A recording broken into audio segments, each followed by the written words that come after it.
Good afternoon, everyone, and welcome to the Town of Nantucket Finance Committee meeting for Monday, March 10th. This meeting is called to order, and for you at home, on my right, which is on the left of your TV screen, is Jim Kelly, Christy Kickham, David Worth, John Tiffany, Tim Savarino, Craig Sperry, Steve Morey, and Cliff Williams. And this meeting is called to order. Is there any public comment that isn't on our agenda? Hearing none, we will go to item 3, which is approval of minutes. And I've been informed by Ms. Norton that we will be receiving some minutes shortly that are still being formulated and edited. So we'll hopefully be getting those before tomorrow. Moving on to committee reports. Are there any committee reports today? Okay. Hearing none, we'll move on to item 5, which is a presentation on the Barnstable County Retirement Fund. And I'd like to welcome Ms. Deborah Cohen from the Barnstable County, and thank you for coming.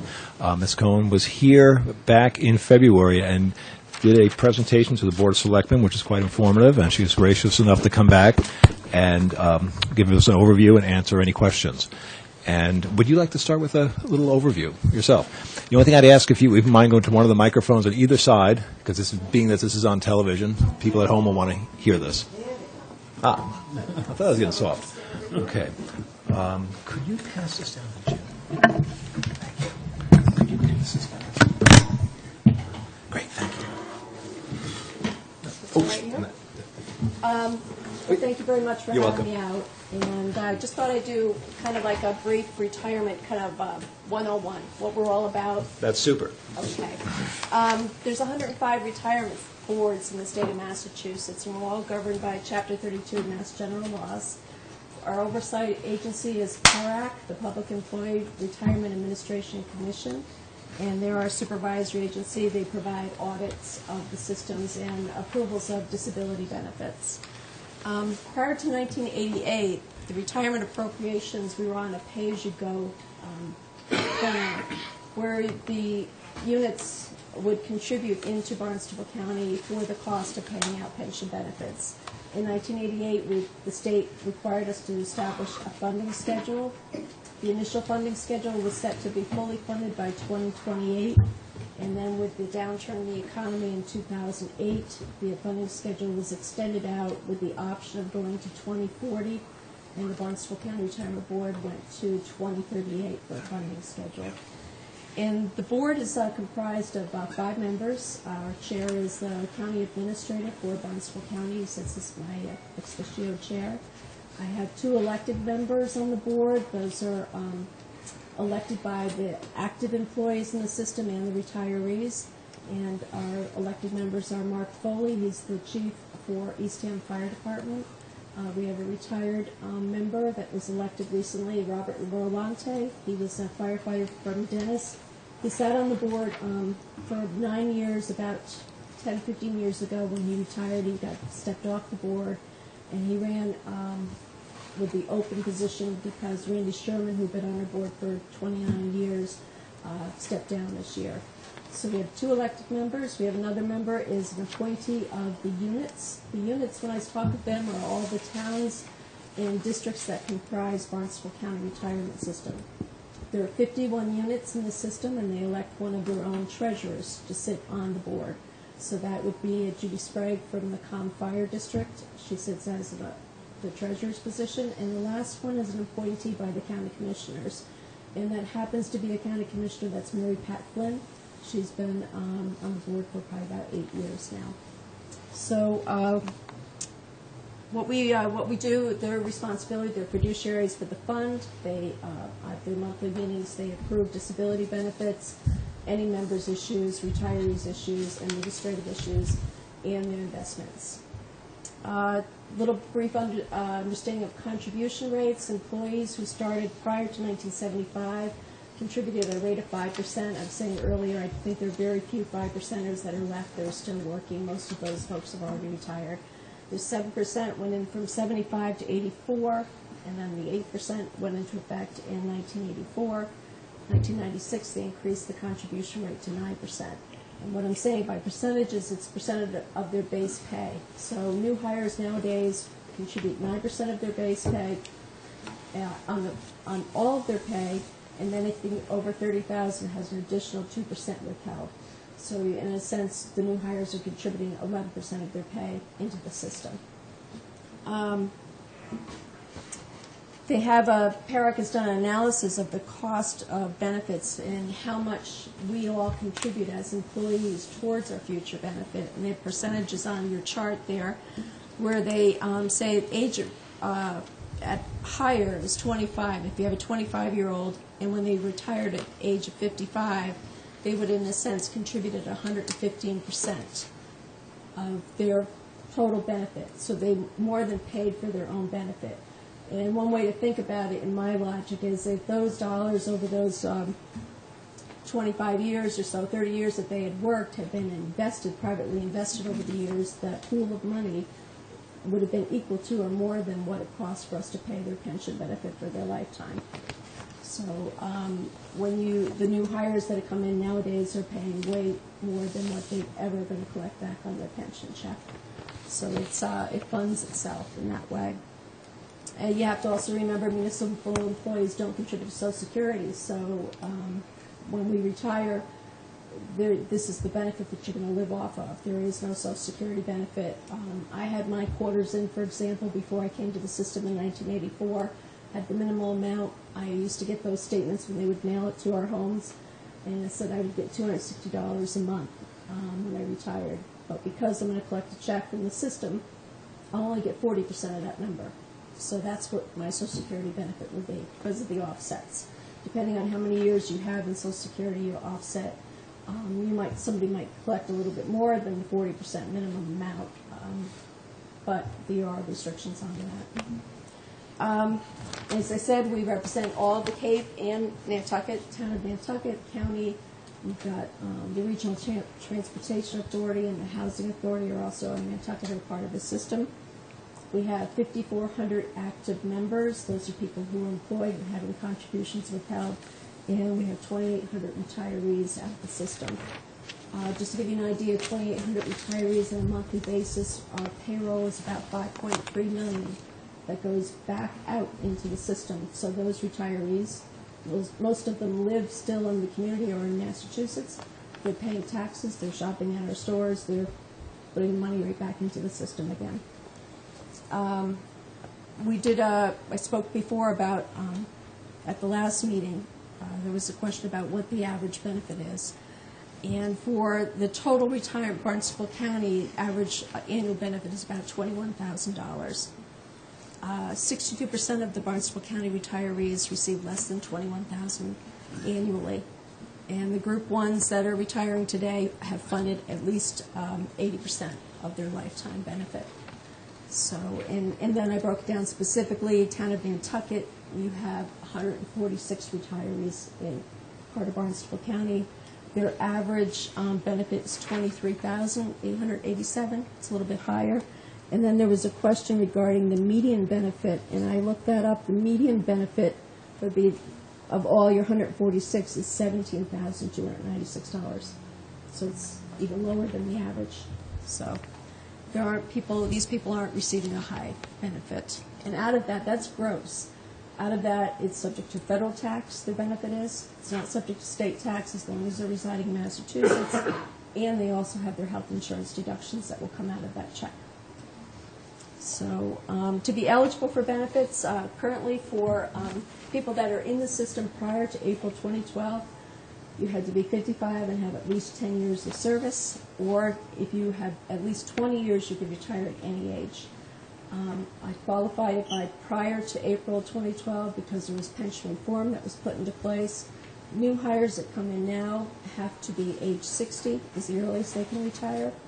There is no more 20 years and out. They don't have that option anymore. Their benefit is not based on 3 years like those of us that are currently in the system. It's based on a 5-year average salary, and the age factors have been lowered. So for a new hire to come in, they have to work longer. They have to be at least 67 now to get a benefit equal to somebody who's already in the system. The reason they did the pension reform is recognizing that we're all living longer. You know, I have folks that are 100 years old still collecting the benefits, so it's obvious that the pensions are going to be paid out longer than initially expected, you know, back in 1939 when they created the system. So they're acknowledging that you're going to have to work longer to collect a retirement check. But they have set up 2 standards that are in there now. We also have accidental disability benefits available to folks because, as I said, we're not part of Social Security. So there's no SSI insurance if you're hurt on the job. So accidental disability is there for folks who are have been hurt, they're permanently disabled, and they've been determined they can no longer do their job. And we have ordinary disability benefits available to individuals who are under 55, as long as they have 10 years of service. If you're hurt falling up the ladder painting your house, you can't do your job anymore, at least there's some type of a benefit. Or if you have a terminal illness, that type of thing, an ordinary disability can come in to help somebody in that interim period of time. We had our last actuarial report done in 1/1/2012. The data has been sent to the actuary now to have a new study done as of 1/1/14. That report is usually available by September of this year, so we will be having that number done. Currently, the assumed rate of return for the system is 7 7/8%. They have decreased the rate of return over the last 2 actuarial reports. The board made an informed decision. It was originally, for years, it was 8 1/4. They brought it down to 8%, and then the last time when they did their study on 2012, they brought it down to 7 7/8. They recognize that they have to bring that rate of return down. It makes more sense, but every time you decrease the rate of return, you also increase your unfunded liability. So they're conscious of how that moves and how the spread, how much can the communities handle. So they do acknowledge that, and I'm sure that'll be one of the things they'll look at again coming up. The rate of return on the investments this past in 2013 is 14.59% was our net of fees. And we're hoping that, you know, when they do the actuarial study this year, that, you know, will allow them to make a few other changes. Possibly they could even shorten the funding schedule. You know, it depends on how the numbers look. If they can shorten that term and bring it down closer. I did also, I think I gave to the chairman the thing on the PRIT fund. We had the quarterly money managers meeting back in February. They were in to review the fund as of 12/31. The PRIT fund is back in 2008, 2009. There was legislation that was drawn up by the state that held all the retirement boards in standard that if you were less than 65% funded as of that time, you had a choice. You either voluntarily went into the PRIT fund, took our funds out of the managers that the board had hired at that time, or involuntarily put into the PRIT fund. So the board voted to voluntarily go into the PRIT fund, and that has allowed them to be more diversified in their investments. The PRIT fund, as you see there, it's a $57.9 billion fund. They represent the state retirement board, teachers, and there's about 90 other participating systems, and that would be of those 105 retirement boards I talked about, at least 90 of them participate in the PRIT fund. So the funds are commingled, but because it's such a large fund, they have more opportunities to be diversified, where we, as a small board, we weren't able to take there weren't certain things even available to us for the size of our fund, and the higher risk issues that the board just wasn't comfortable doing back when they were managing the money themselves. So the PRIT fund has given them greater diversification. The rate of return has been there for them, and you can see the historical numbers that are on that second page, the net of fees, rate of return over the years. You also have to recognize that what happened in 2008, 2009 is going to take a number of years to recover and make those go away. And when we get the new actuarial report as of 1/1/2014, you're going to see at that point pretty much all of that's going to be absorbed, and hopefully then we're ahead of the game. When the actuarial does the study, they use a 5-year smoothing technique, so they don't recognize all the the gains in one year, they smooth it out, and the same thing happens with the losses. So we're, at that point, be good to see these numbers in 2014 and see where we're at that point. I don't know, at this point, that's a real quick rundown. I'm prepared to answer any questions you have. I have some other numbers here. I know there was, some questions about the system, so I'll leave it to you which way you'd like to go. Well, the only thing I would suggest is that there's been discussion the past couple of years on this committee and at our town meetings about looking at alternative pension plans. And not being a pension expert, I'm in fact very amateurish, I'm trying to get a grasp on advantages and disadvantages for both. Are you familiar with some of the proposed changes that? I know that there was a home rule petition out, but Yes, I ma'am. don't know if that's even, I don't know where you, as far as can it even happen legislatively. If you were Okay. to adopt it, you'd have to obviously need special legislation to Yes. pull out of the system because you are into it. And it doesn't mean that your liabilities would go away for all of us that are currently in the system. If you were to stop as of today, all those liabilities are still there. You'd have new liabilities if you change the rules for the new hires. But you would still have your unfunded liability and the payments, appropriation payments that you would have going forward. Okay. So on that, I don't know about the home rule petition and how that works. That's not mine. That's fine. It can be complicated. All right, thank you. Well, let's open up to questions. Cliff? I tried to figure out the math, so maybe I'm totally confused. If we have $57 billion in the, I call it the annuity, right, the fund, That's in the PRIT fund, which is the commingled for all the participating systems that for Barnstable. Barnstable, we have 7. Our balance, our pre-closing trial balance as of 12/31, total assets is $793,984,000. That's Barnstable County Retirement Association's assets. Oh, okay. So the PRIT fund is the total investment from all the counties all around? Correct. Oh, okay. Yes. Because I was just looking at it. And Wouldn't we love to have 57? Yeah, I was gonna say, What it's- are we talking about? yeah, though, you're right? winning. I was going to say, what are you talking More about? conversation. It's 0.8%, you're making money. I guess that's what my question is. What does fully funded mean? What do the numbers mean when we're fully funded by 2034? What's that constitute? It's taking care of the unfunded liability, recognizing that you're still going to have, it doesn't mean that the community still won't be contributing anymore, because you're still going to have your pay-as-you-go cost every year. There's pension checks going to be going out. But you have to look at the appropriation payment. You're not just paying for the retirement checks we generate, you're paying for the unfunded liability that happened for 50 years. That because we were a pay-as-you-go system, you were only recognizing the ins and outs every year. You weren't setting aside those dollars for those of us that have a future pension benefit that's going to be paid someday. It's kind of like where you're at with the health insurance issue, which is a whole other thing. Yeah, that's a that the bad communities example. have. Right.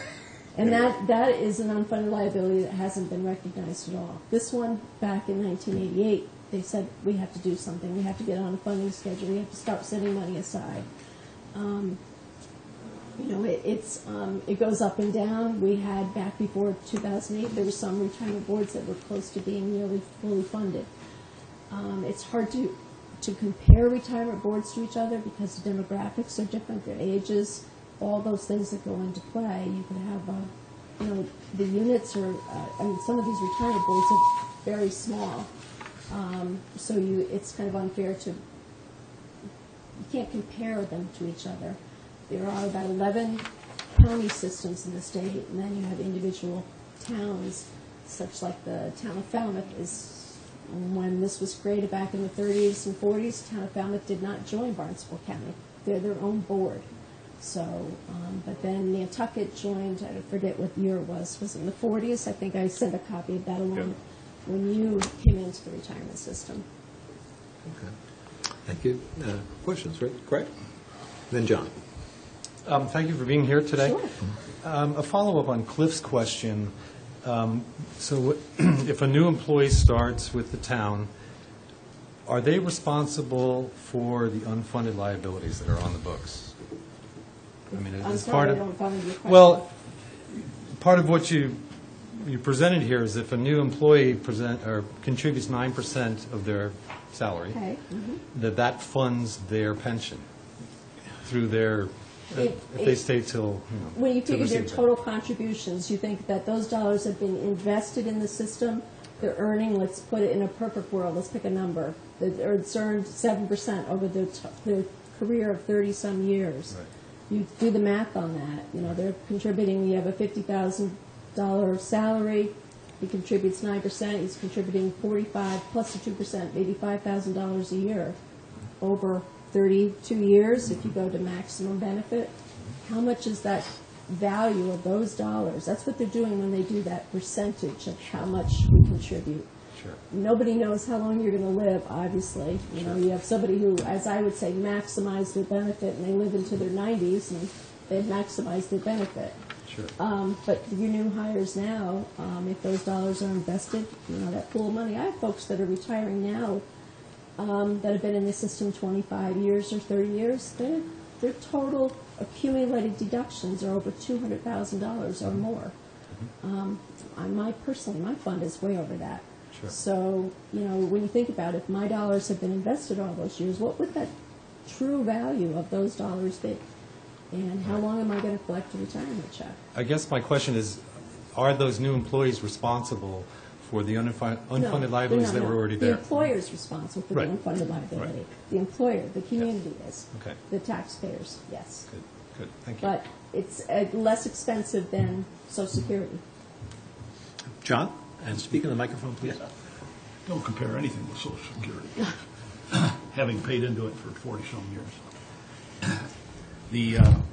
I will say, though, that your return isn't too bad, although it's not as good as mine on my 401ks that I'm retired on. So, Well, good for you. well, it's not that hard, really. The question I wanted to ask, though, on the unfunded liability, to get to the figure of 2,038. What was? Did you say that the assumption was that a 7.78% Current rate, return? yes, rate of return, right. Okay, that's what's figured in there. Yes. And what about other assumptions? Because you have to make a whole series of assumptions Right. around number of employees and Correct. Did I include the 2012 actuarial report in your, you have that, right? Yeah, I didn't get that far. Okay, because that did have your assumptions in there. I know it did. Right, but they do, the actuary does, they use the tables that were used for the mortality tables. There's all those things that they use in there. They use historical averages as far as projecting out then on that. I'm not an actuary, but yes. What about benefit changes, or is there any, is the assumption is that They build in salary increases. I think it was a 4 or 5% increase in the salary increases as part of the assumptions that they Okay. use. And that would be, I think the details in there, probably page, right in the very beginning, the first couple where they break down, the actuary breaks down all the assumptions that were used.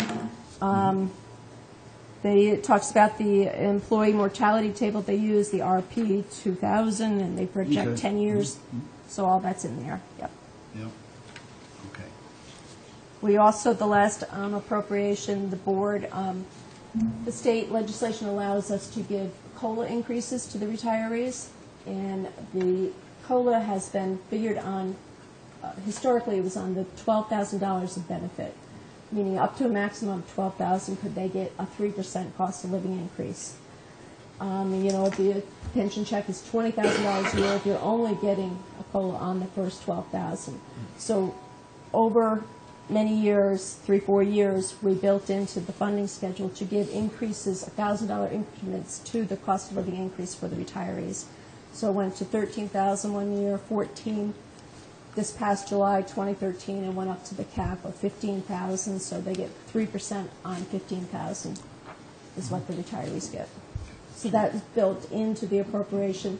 They asked to have the actuary pull it out, put it in, see what a difference it made to the unfunded liability.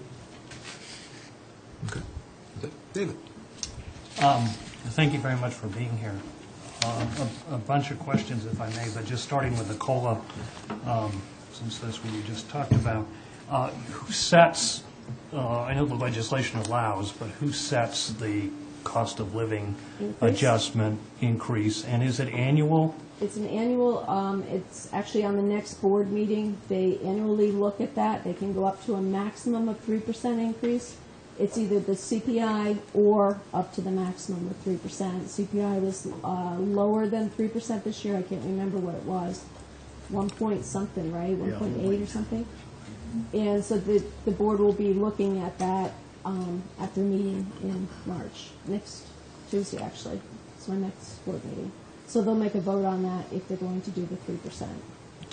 So does the board consider linking it to the cost of living that's allowed under Social Security? They do, but Which I think is called the change CPI measure. right, they'll look at that and they'll evaluate. Prior years, this is probably the first time in many years that there's been a difference between the two. So they will evaluate if they can afford to go, or they will vote up to the 3%. I'm not certain what they'll do. From historically, they've always been voting for the 3% increase for the retirees. We're talking $450 a year for a retiree. It doesn't even keep up with their health insurance increases. I mean, we all face that, those of us that have come from the private sector as well, so Right. it's not, the burden's not always just falling on the public sector employees. On the rate of return assumptions, who's setting the 778 and who's been agreeing to the reductions? Is this something that Retirement board. I'm sorry? The retirement board acts as the fiduciaries. And Siegel or whoever does the Makes the work makes a recommendations, correct. recommendation. Right. And the last time when they brought it down, they had them run the numbers. What will it look like if it stays at 8? What does it go at 7 7/8, 7 7 3/4? It was just going to be too much of a burden to the communities to drop it to 7 3/4 at that time in 2012. And when you say too much of a burden to the communities, is that sort of anecdotal? No, increasing the appropriation cost. No, I understand that it increases the appropriation cost, but is the too much burden anecdotal to the pension board, or, No. I mean, if the community's been screaming, if you were to drop this to, let's say, 7%? Well, they recognize that there's just so much that your budgets, we have a broad range of members on the board that come from different communities, and, they meet with the communities, they speak to the selectmen, town administrators, finance committees about what the cost is. It's a reality. Yeah. And do you typically come and speak with our administration about what it ought to be? I spoke with my chairman and asked him if he wanted me to come. He said, if you're available, yes. I've been with the system for 30 years. Okay, thanks. Another question. When you talk about unfunded liability, are you talking about the smoothed unfunded liability or the mark-to-market unfunded liability? I'm not certain what it So you don't mark your assets to market. You smooth, the returns get smoothed out over Right, 3 but she years. does that in her study. I think if you look in through the actuarial report, you'll see she uses the value of the funds, mark-to-market, total value, and then they have to do the smoothing Okay. technique. But when you talk about the unfunded liability, which was whatever, I can't remember what the number is, it's probably in here, is that a mark-to-market unfunded liability, or is it a smooth liability? I can't respond to that Okay. correctly. Do you know how much, I mean, generally how much difference there is? I don't know without looking it up here. Okay. So, yeah. If you don't find the information there, just contact me, and I will have the actuarial get the information to you. Okay? Further questions? Tim? Yeah, thank you for coming. Sure. I wanted to pick up a little bit on our annual contribution to Barnstable County. Sure. I was just looking it up in our Article 8. Out of the $3 million plus appropriation that we make, could you kind of tell the Finance Committee the breakdown, approximately how much of that is for retirees and how much is, if I follow you correctly, a portion of that or a big portion of that is Right. for the unfunded liability? Well, when the actuary does the funding schedule and they determine how much has to be raised every year, and you've got your, but they get a little bit of background on this. When the last actuarial study they did in 2012, they lowered the rate to 7 7/8. They also were still, in a sense, catching up for the hit that we all took, all of the investments took in 2008, 2009. So what they did at that time is they set the increase in the appropriation to a fixed 6% increase for 2 more years. So by the funding schedule, it's to be at least a 4.5% annual increase in the total amount. In recognizing and trying to catch up for what they lost over many years, they set the increase to 6%. So the appropriation has increased, the total amount to be raised 6% over the last couple of years. It continues through 2015, and that would be the bill that I sent to the town. Well, hasn't gone yet. They'll be getting their bill for July 1st of 2015. So it has been a 6% increase. Now, the way the appropriation works is you have to raise $50-some million. Because we're a county system, it's divided by the units that are in the system. What we do every September 30th is we collect the current salary information from all the communities that put into the system. We verify those numbers for the salaries, and that determines the breakdown of how much each community contributes into that $50 million appropriation annual benefit. So it's based on the 930 salaries, how many employees you have, and Town of Nantucket being one of the larger units, that's why your appropriation is where it is. And it's, I had here where I just did it for information purposes, how much your appropriation is and what the retirement benefits are that are paid out.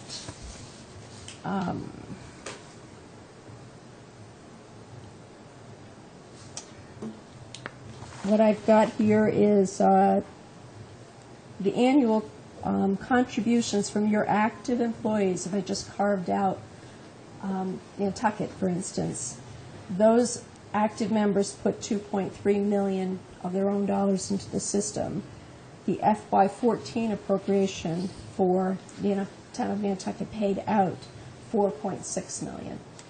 So just to kind of give you, when you think about where the numbers are coming from, the active employees contribute a great deal into the fund, and your appropriation is to pay the bills that go out, but also to take care of the unfunded liability. I don't have a specific breakdown of what the percentage is on each. That's all. Thank you. Yep. John, then David. Yeah, I want to revisit the 7.78%. Okay. I'm assuming there's quite a bit of discussion to arrive at that number, particularly when you're bringing it down, because it has a lot of Sure. ramifications. To me, managing my own money, that's a pretty high number. It is. And do you anticipate that continuing to go down? That is what they would like to do, yes. The state, just to give you an idea, the state pension system just lowered theirs to 8%. They were 8.25%. So they just lowered theirs to 8%. Yeah. Yep. So they're conscious of it, and, they would like to lower it as quickly as possible, but, it's a mortgage payment. It's, so you shorten the term up, it's going to balloon the payment. Yeah. So, you've got to watch. I know you're trying to manage that a little Correct. bit. The issue, though, is what you're saying is we could, hopefully, in 5 years from now, if we were talking here, that probably would be a bit lower. Yes. Yes. Yep. Anticipate. Yep. And then when you've got a rate of return of 14.5 this year, we're only supposed to earn 7 7/8, so that's above. Those are good things. I've got one other kind of stupid question, so please bear with me. Is there anything statutorial about the fact that this system can't be converted like Social Security was, so that when we look at our employees that are in the system, I was in Social Security, and that's become a joke, you know, and the joke is going to get worse, not better, and that's because in 1962, they've been doing it all along, but they really radically changed Social Security. The politicians got in there and saw all that money and said, "Oh boy," you know, and so they jumped in there. Statutorily, is this plan protected in any way? Well, they say we have, it's like a contract. You know, the rules can't be changed for someone like myself. Like when they did the pension reform, it was for new hires after they picked a date, April 1, 2012. Because in a sense, I have a contract. I've been promised such a benefit. Has it been challenged? Can it be challenged? Sure. You hear it happening in other states, but I think that's why Massachusetts is trying to stay ahead of it, recognizing that they have to establish a funding schedule, make these pension reform changes, start reducing the future liability for new hires, and recognizing that we're living longer. Nobody, I don't think, didn't expect us to all be living to 90 and 100 years old like they're saying that some of us will. I hope it's protected, and because I can get on my soapbox and talk about why I feel a pension system works. I see these retirees that are living on, $1,500 a month, and then they have health insurance taken out of that. They're living in their homes. They're trying to live within their means. They put all those years into the system. They didn't make great salaries. I can talk to you about my cafeteria ladies. These ladies that, they waited till their kids were in kindergarten, went to work for the cafeterias. They made low-paying jobs. They had the summers off. Maybe there's still some of these cafeteria workers are making a living on $15,000 for a salary. Their pension benefit, when we pay that out, those ladies are getting $3,000 or $4,000 for a benefit. Doesn't even cover their health insurance cost. Then guess what? Social Security won't give them a survivor's benefit. They offset it. I have some of these ladies that have to continue working because they're working and they can collect Social Security for their deceased husband. As soon as they stop work and they turn on this pension check, that amount of money goes away. It's unfair. It's one of those things that they've tried to fix for over 15 years. There are people that do get a nice pension benefit. The administrators, chiefs, people in higher positions, but they put a lot of years into the system. It's based on their compensation. When we do a calculation, it's how long you worked, how old you are, and an average of your salaries. And that's how the benefit is done. It's a defined benefit plan. Maybe one of these days the tables will turn and people will be saying, we should have a nice defined benefit, something that we can plan our future on and be able to pay our bills and take care of ourselves when we're 85 and 90 years old. I'm not certain what it's going to look like then. I could become hypersensitive because I see these folks. I had one man come in, want to cancel his dental insurance. He says, my dentures are home on the dresser. I can't afford to keep them fixed. I can't afford the $80 a month for the dental cost. So, it's the reality that some of these folks live with. So I see it. Thank you, David. I'm sorry, I'll get off my box. David? Yeah, thanks. So there's a proposal on our town meeting warrant to perhaps look at an alternative to Barnstable County, and I think you probably heard a little bit about it when you were at the Board of Selectmen's meeting, which I was not. I was there when you did your presentation. So a couple of questions. First, if you come into the system after 96, you're contributing at least 9% and probably 11%, given the low threshold. That's correct. Okay. If we were to approve an alternative or in addition, allow employees to direct their, let's call it 11%, to a 401k that's set up by the town outside of the retirement system, what happens to the payments that the town would be obligated to make? You would still have those. You still have a liability. It won't go away. I understand the liability won't go away. Right. I don't. But is it reduced So let's say 100% of the employees said, we're going to do 401Ks, we're not going to send our 11% to Barnstable County. Is the obligation then of the town only the town's share, or is there an additional liability because you no longer get? I don't know as if you could take the current employees out of what they're in. Remember, we talked about having a contract. You know, they're in Chapter 32 retirement law right now, your current employees, you would be talking about new hires. New hires. So you'd have two systems. You'd still have your regular Barnstable County for all the people that are in the system, and then the people that are hired tomorrow under the new rules, they would be putting money in a 401K. But I thought that you said earlier that you're basically using a portion, and I can't remember the percentage, but it was a pretty high, it was $3 million or whatever coming in to pay current benefits. So that would imply if you lost a portion of that on new employees, you Right. still have the current benefits to pay out. I mean, basically, new employees are contributing to paying the retirees and contributing to above and be, or contributing towards the unfunded liability that they did not themselves create. Well, that's where it's a good thing for taxpayers, because the employees are funding a good portion of their benefit. So I'm not quite following you why that's a Well, what I'm negative trying to figure out taxpayers. is whether if we said all new employees could go into a 401K or the government equivalent of a 401K, are you still going to send the same size bill to the town I every don't year? know. You'd have to have an actuarial report would have to be done, a study. You'd, for instance, the county sheriff, your sheriff department, the state took over the sheriffs, correct? And we had to move. What happened in that case, the law was written so that they took the liability. We took the dollars that were in those accounts, transferred them up to the state retirement board, and they're now paying the benefits. We're still paying the retired folks that were out there. They come out.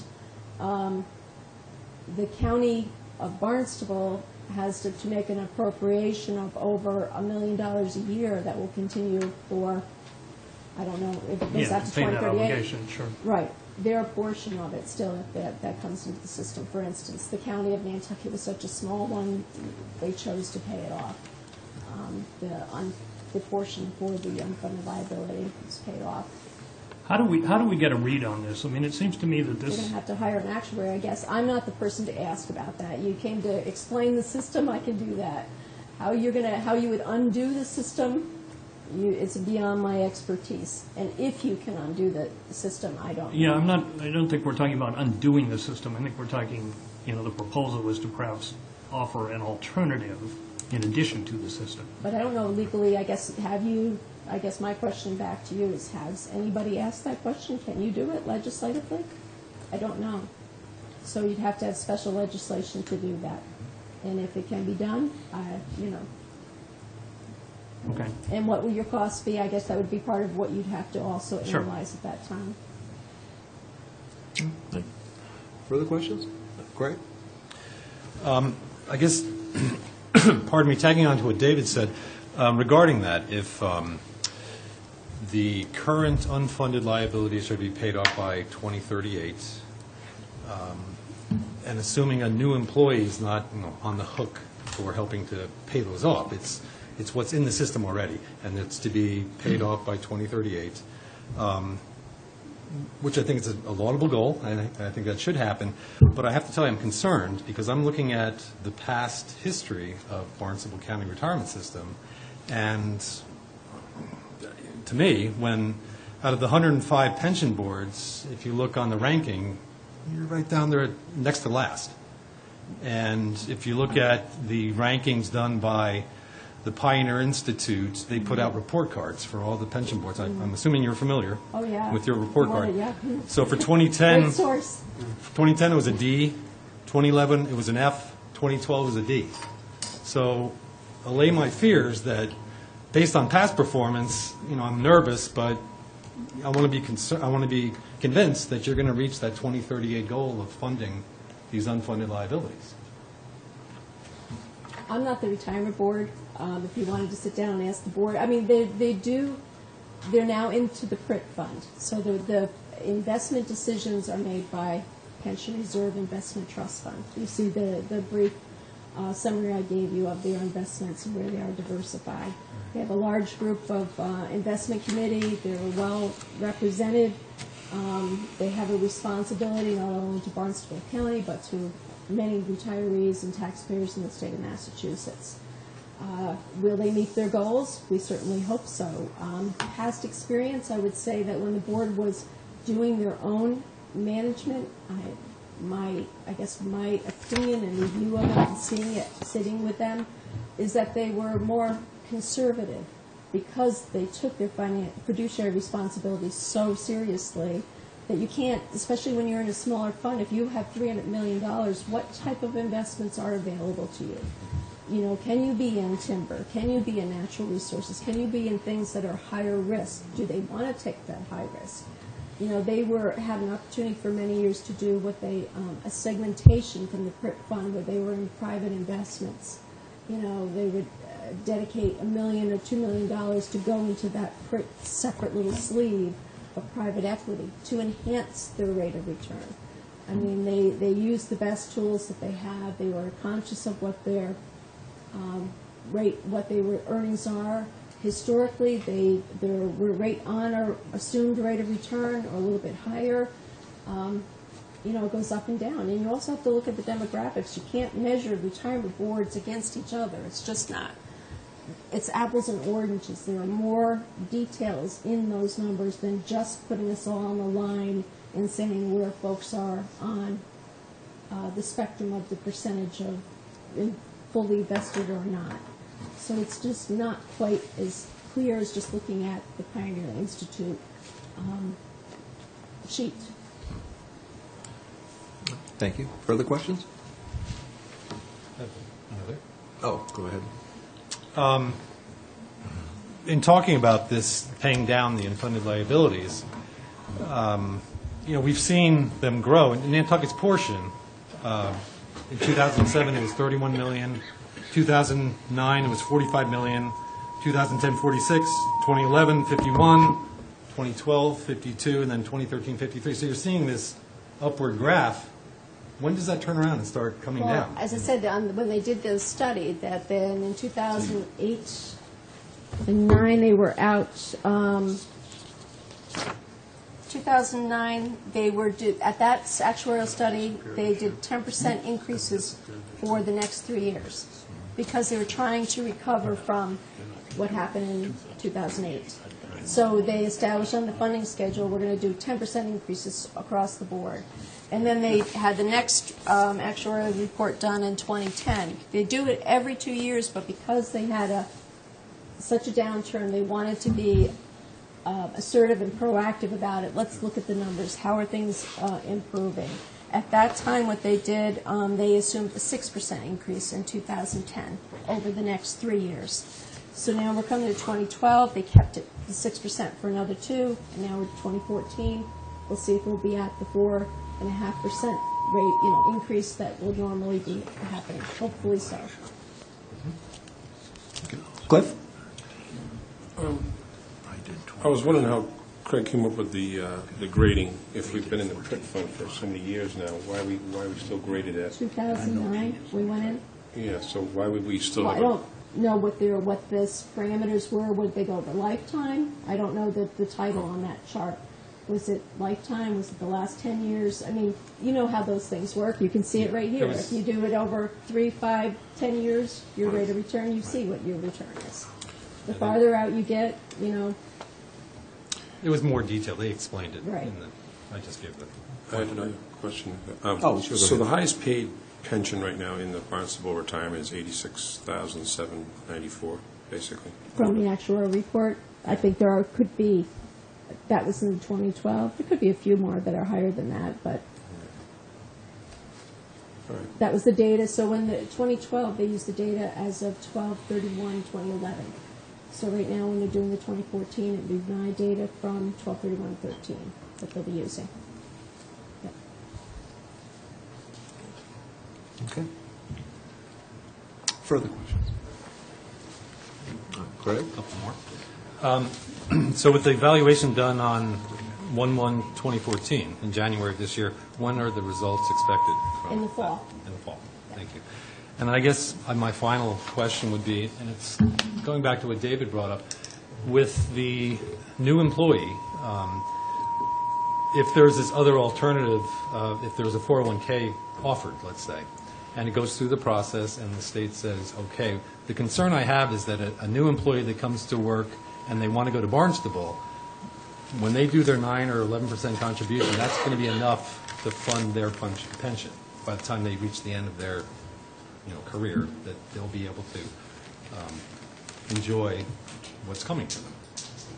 Regardless of the effect of the 401K, whether it's 10 employees from Nantucket, 50, 100, coming to Barnstable, it shouldn't matter, right? If I'm reading you right, if there's 9% contribution or 11% contribution into the system, it won't matter how many people go in. It's that individual is being covered by that contribution for their pension.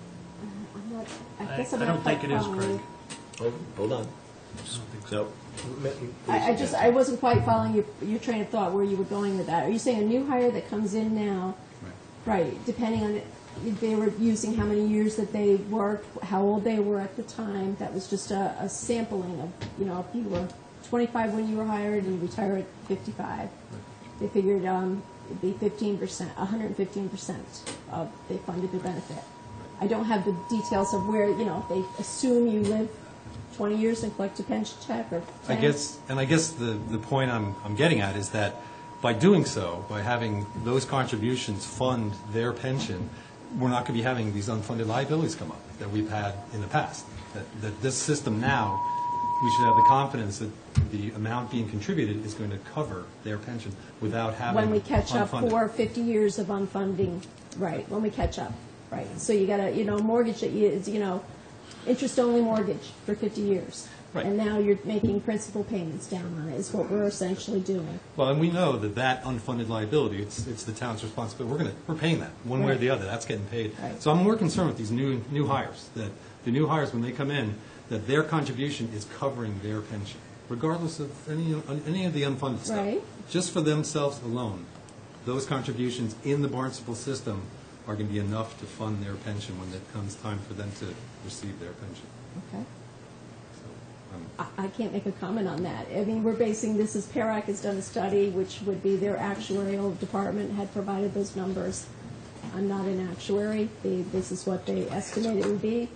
It's based on your group classifications also. You got, your group 1s and group 4s, your public safety, how old they are when they're hired, if they go out disabled, all those factors go into those numbers. But you also, if you go to a 401K system, you also have to contribute to Social Security for those employees. It doesn't exempt you. So if you undo this or you turn it off, you're going to be paying 6 1/4 for your hires plus. Are you going to be making a 401K contribution to town too? that'll all be worked out, I'm sure, one way. David?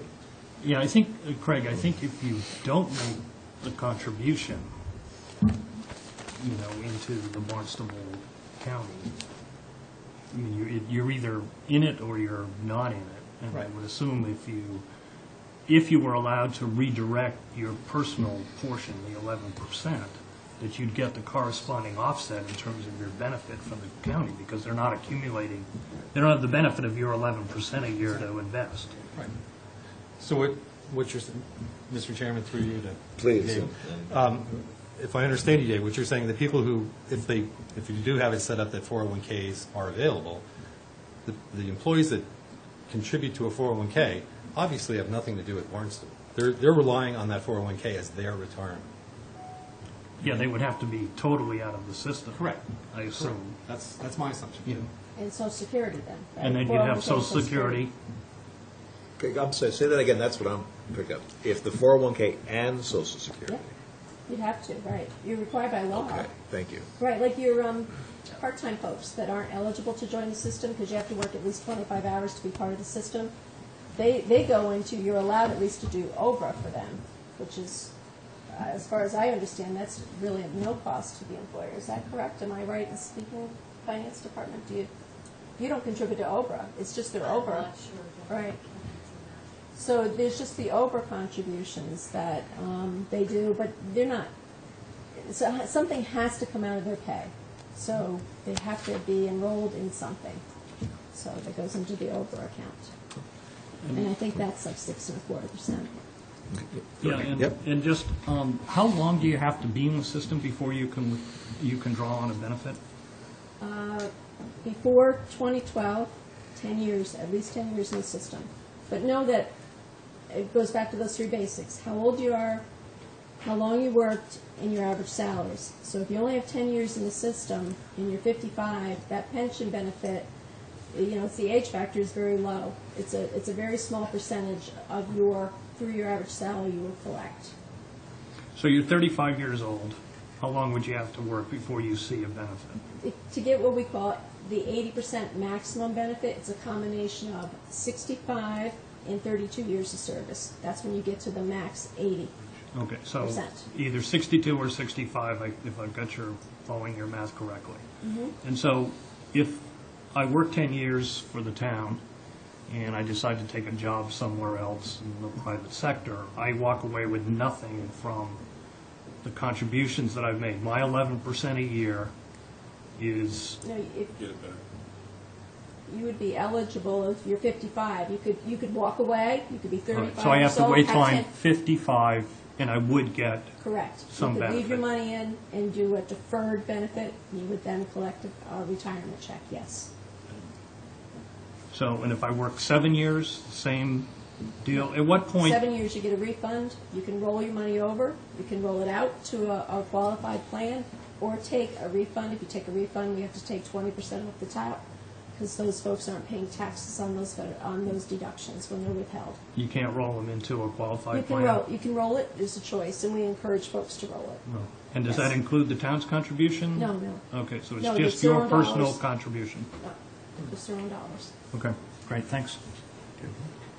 Further questions or comments? Okay. Oh, go ahead, Jim, sorry. I would ask something, this is true. So in a sense, if I were an employer and was trying to maintain a stable workforce and not encourage people to change jobs, this system kind of ties people more than a 401K, where you own it after a year, whatever, including the employer's benefit, and you're mobile. Right. So it kind of, that's a factor too. This isn't just dollars and cents. It's also a fact of retaining. It's an issue of recruiting and retaining too. So I'd never thought about that. But It's a great value this benefit is. There's the point. That's And correct. part of one of the pension reform things, just on that same line, is we used to have folks take elected positions. County commissioners, on the Cape they have these water departments, prudential committees, that type of thing. They would take an elected position. And because you were an elected official, you could opt into the system. And then they could potentially receive a retirement benefit. As long as the benefit would calculate to be at least $360 a year, that individual was eligible to, in a sense, retire. Sure, we cut him a $20-some check, but because he was retired, he'd be eligible for group insurance through the community. So in the pension reform that happened in 2012, what they've done is they put a limit.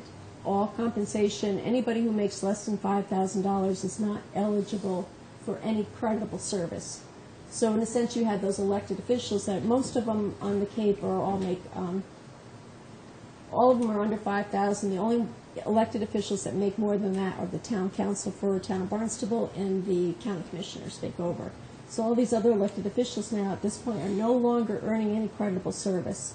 So in a sense, their potential to ever be eligible for a benefit has been shut off, because that, in the legislators' eyes, and it was I can see it as a wise decision, they were limiting the exposure to the communities for providing health insurance costs to these elected officials. But it was a draw. People would take those elected positions because the retirement benefit, therefore, made them eligible for health insurance.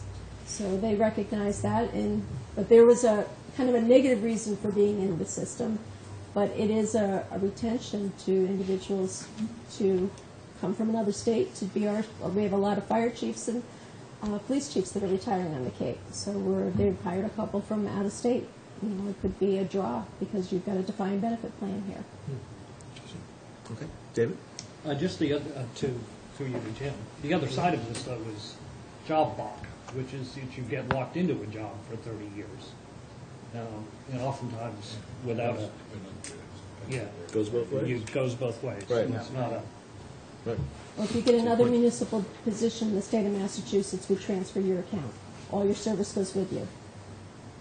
So if you go out to Springfield and you get a job in Springfield, your money and your service goes with you, and you would retire someday from there. Okay. Jim? I was just thinking for Nantucket, we're an island. Right. We value long Yep. years of service. And I just think that's an interesting perspective. That is. Think about that. Tim? Deb, a question that comes to mind, I'm thinking about my colleague Craig's comment to you about what confidence does he take away? And I was just curious about, we started on the mountain of the unfunded pension in 1988. What was that number then compared to what it is now? Do you have historical No, I knowledge don't of where have we that. started and what progress we've made? I don't, we've grown, the system has grown At the so same much time. over the years. I can remember when we went to $300 million in assets. Before that, and to have our monthly pension benefits increasing the way they are, the payout, it's cumulative over the years. I don't know that historical number. Chrissy? Yes, two towns that are very similar in size and have the same amount of employees that are in the system. Would they be pretty much paying in the same amount, contributing the same amount, or is there any other factor that would make one town pay more or one town pay less? No, it's split by the payroll percentage of the total payroll. As I said, we gather the information every September 30th, and I brought that with me, the last 9:30 report. But comparison of size, how many employees you have, we split it based that way.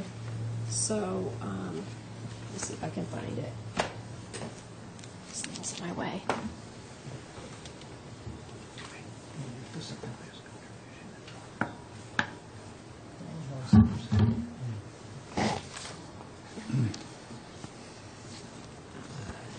You've been actually fairly consistent over the last many years. For instance, in 2011, town had 364 employees. 2012, when we did the numbers, it was the same number. Same thing around 2013 and 14. You're consistently, the number of employees is about the same. Your salary history is pretty consistent. So, I can give you the number of what was reported for the town of Nantucket for FY15, which would be the appropriation payment that's coming out. At that time, you had 362 active employees. Total salary for your unit was $23,871,000 and some dollars. It increased from the year before by $940,000 total salaries. So there was an increase. Number of employees was almost identical. Changed, actually dropped by 2. But if you do COLAs or step increases, that's where you would get that pop in.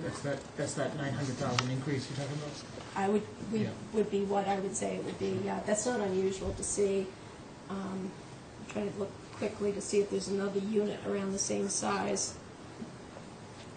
Town of Sandwich isn't a good comparison. Their salaries are much lower in Town of Sandwich than they are here. So your salaries, you also have to recognize your payroll is higher than other communities. You couldn't compare Sandwich salaries to Nantucket salaries.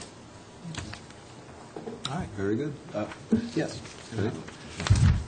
With your experience with Barnstable County and with the other pension boards throughout the Commonwealth, are you aware of a system that allows what we've been talking about, where there's, let's say, a 401k portion that No. they're given the option? Okay, thank you. Further questions, comments? Oh, Tim, sorry. Deb, could you just, one last time, give us the I think I got it right. The average Barnstable pension is around 21,000. That's correct. The average Nantucket pension is 23,000. 23,000, yep. And the median is 17,000, is that Right. correct? Thank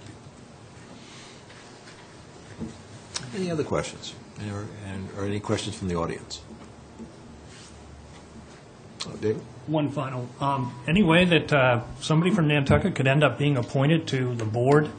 I think we contribute, the second highest Sure. amount of funds. Well, we have the elected positions. We just had an election last fall. But you've got some appointees. I'm not sure, I'm not a town employee, so I don't even know. To be appointed, the chair is the county administrator. The other two appointed position is one by the treasurers. So Deb Weiner is your treasurer. She's part of what they call the advisory council. Advisory council picks one of their own to sit at the board meeting, so that's where it's a treasurer from COM. And the other appointee is the county commissioner's appointee. The county commissioner appointed one of their own. Prior to that, it was Mary LeClaire. If you know Mary, she sat on the board for years. She was there as a treasurer, and then she was the county commissioner also.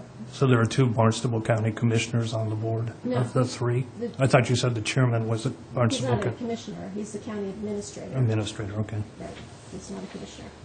So you could run, an active member or retiree can run for the position on the board. Okay. Thanks. You're welcome. All right. Any other questions? Tim? Through you, Mr. Chairman. Sure. That's a great idea, though, Dave, if we're thinking about home rule legislation.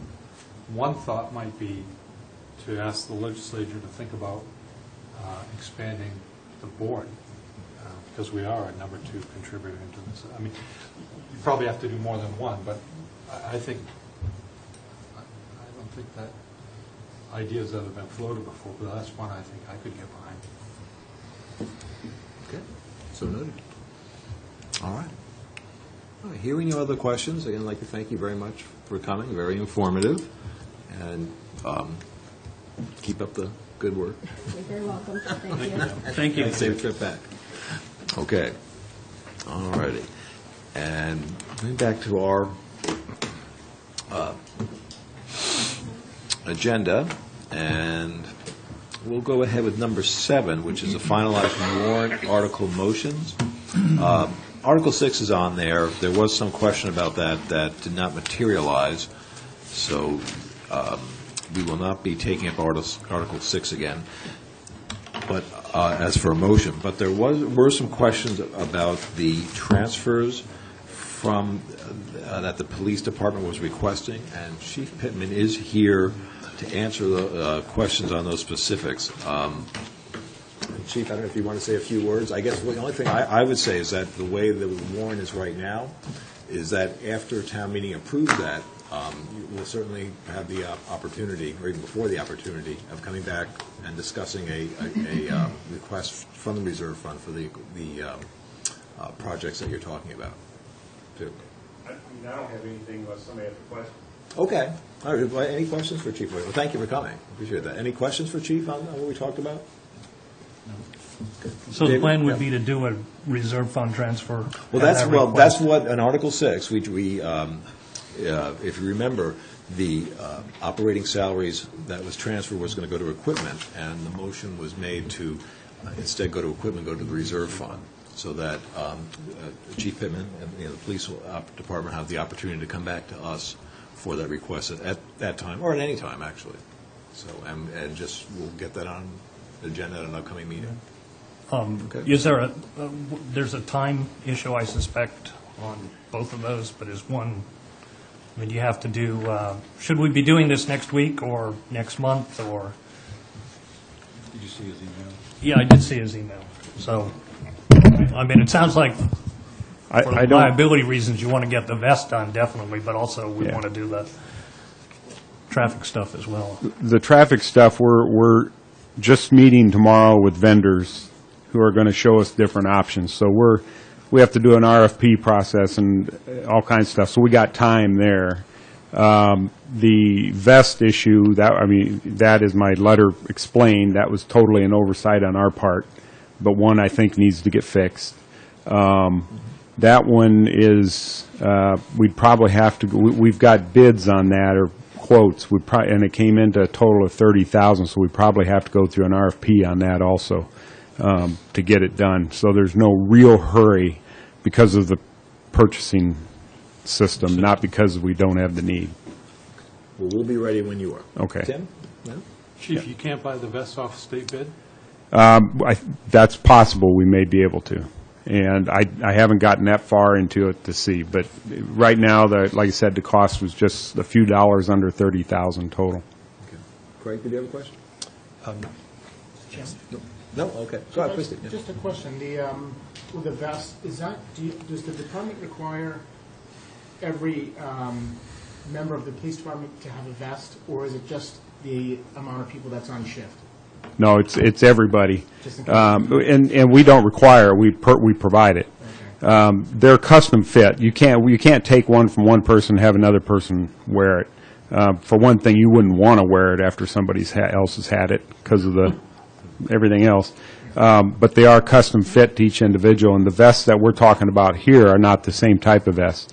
The officer on the patrol field has what we call level 3 vest. It'll stop most handguns, smaller not large handguns like 44 Magnums. It's absolutely useless against a rifle or something like that. But it's generally a good first level protection. What we're talking about that we're in the problem with are a ballistic system that has steel plates, shields for the legs, the arms, their groin, everything else that a tactical officer uses for like a SWAT entry into a building, that type of thing. And the steel plate is big enough to stop actually some rifle bullets and things like that. Yeah. Okay. Thank you. Well, we'll schedule that, I'm sure, because we will be more than happy to listen and move along with it. All right. Thanks so much. You're welcome. Thank you. Okay. So that's for Article 6. Moving along in sequence, Article 10, which is the capital appropriation for the general fund. And there was a question about the school request, and you did receive some information on Friday. And any discussion on that? John? Yeah, I don't have a problem with what they're doing, but everybody should know what we're talking about here. And that is, it's an appropriation for $700,000. We've got detail that totals about something just under $600,000, which means that there's $100,000 plus floating around there. Now, generally speaking, you like to have a little extra in the appropriation because you don't want them to have to come back at the last minute or be short. But that's a bit excessive in my mind. Just wanted to raise that point. Okay. Discussion, questions, comments? Tim? If I could, a question to my friend. Sure. I know it didn't go through the process in the manner in which most of the other projects did. Correct. But in light of the heading safety and security, do you think, John, it would have probably gone to the head of the line if it had come through the door correctly? We would have asked for more detail on the extra $100,000. Because that, as I said, you want to have a little extra in there in your appropriation, but not $100,000.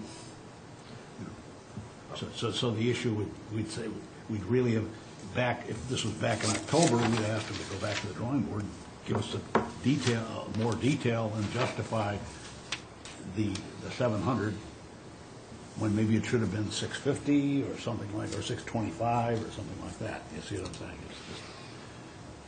It's just, Mr. Chairman? I do, but I'm just curious, does the project heading cause you to probably put this at the top? I guess that's what I'm asking. priority one? Yeah. Well, I think there is a priority on this. Yeah. Okay. Yeah, sure. Okay. I don't, as I said, I don't quibble with what they're doing. Mm-hmm. Just. Okay. Thank you, John. Further questions or comments? Hearing none, we do have an article before us, and I would ask for a motion. On Article 10. On Article 10, oh, yes, yeah, on Article 10, excuse me. Make that specific. I move that we adopt Article 10. Okay. Moved, a motion to adopt Article 10 as written. Second. Have a second, thank you very much. Discussion on the article? I would just say, Yeah. Mr. Chairman, that I do understand the concerns raised by our colleague from the Capital Committee, but I think in light of where we are in the time, that's why I made the motion the way I did. Okay, very good. Further questions or further comments? All right, hearing none, all those in favor signify by saying aye. Aye. Opposed? Okay, that motion carries. Article 12, I'm going to request that we take up Article 12 tomorrow because we're working out some language. Use the word "we." Working out some language, so we'll have something finalized. Tom Rafter is here, and Dan Drake are here from the Airport Commission. Thank you for coming. Would you like to share any comments on Article 12? I'd like to ask a question if I may. You're more than welcome to, but I'm going to ask you to come down to the mic when you do. I apologize for not making your last meeting, but I understand there were some questions regarding the percentage of the grants and the split and so on. We had previously submitted through Martin to you a breakdown of the projects. Right. And the majority of them are 90% FAA, 5% state, and 5% airport. Right. There are two that are not, and they are the purchase of new and replacement airfield vehicles for $164,000. We put in the full amount of $164 at our obligation. We have applied for state funds, but we don't know if we're going to be able to get them. So we erred on the side of caution there. And we have to have the vehicles on site by June 30th to qualify for the state funding. The other one that's a little more complicated is the costs associated with the environmental stewardship. And there's a breakdown within that. It gets kind of confusing here because it's not a straight 95 and 5.